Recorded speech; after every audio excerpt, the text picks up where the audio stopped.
Bonjour, je suis Philippe Izard, je suis médecin anesthésiste et pilote privé et je voudrais dans ce cadre vous parler de l'intérêt des aides cognitives dans la gestion des situations critiques, en particulier donc dans mon activité au bloc opératoire.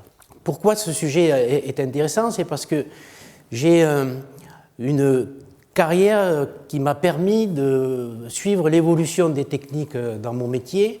J'ai connu l'arrivée du matériel à usage unique, j'ai connu l'arrivée des techniques de monitorage qui ont permis de sécuriser la prise en charge des patients au bloc opératoire, ce qui fait que la gestion du risque technique au cours de ma carrière a été bien contrainte et bien améliorée.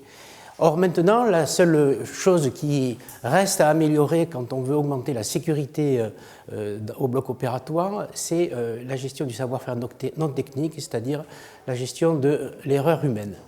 Et cette gestion de l'erreur humaine, elle nécessite plusieurs réflexes, plusieurs prises en charge qu'il est important de mettre en avant. Qu'est-ce qui se passe quand il y a une situation de crise?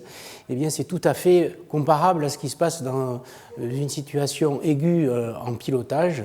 C'est il faut piloter, c'est-à-dire maintenir la sécurité du patient, c'est-à-dire ses paramètres vitaux, surveiller sa tension, faire en sorte que l'oxygénation soit correcte, faire en sorte que la respiration soit correcte, etc. Mais en parallèle, il faut essayer de comprendre pourquoi cette situation est arrivée et on peut très rapidement se mettre dans une logique de raisonnement qui peut amener à une erreur d'appréciation. C'est ce qu'on appelle le phénomène de tunnelisation. C'est pour ça qu'il est important d'appeler à l'aide des collègues. Et on a tout un système d'appel à l'aide dans nos blocs opératoires qui permet à un nouveau collègue de voir la situation avec un nouvel œil, ce qui permet éventuellement de corriger une erreur d'appréciation. Et dans ce cadre-là, une fois que les premières actions vitales ont été faites, il est important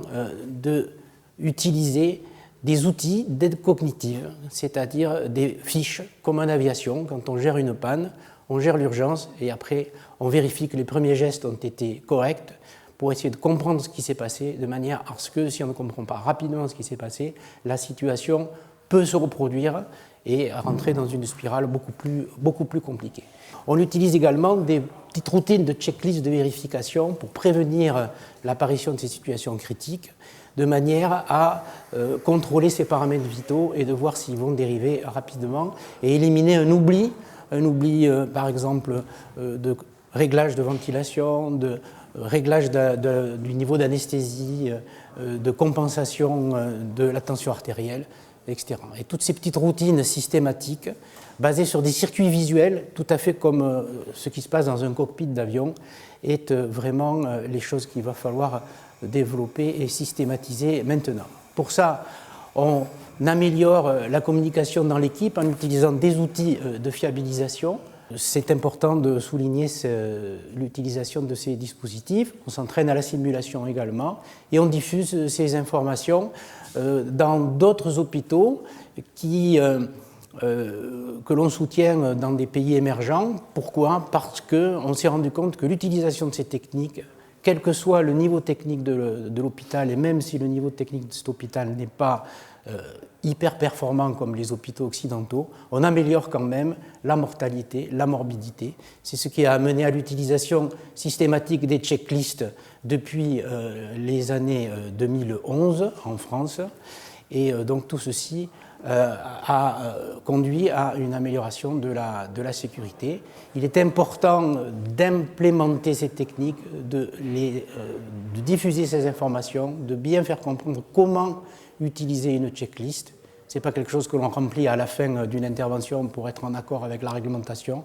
C'est quelque chose que l'on fait au moment de temps de pause, au moment où tout le monde dans l'équipe écoute, quel que soit le niveau, ça va de l'aide-soignante au chirurgien en passant par l'équipe d'anesthésie. Et tout ça, ça fait partie des choses importantes dans le cadre de l'amélioration de la sécurité.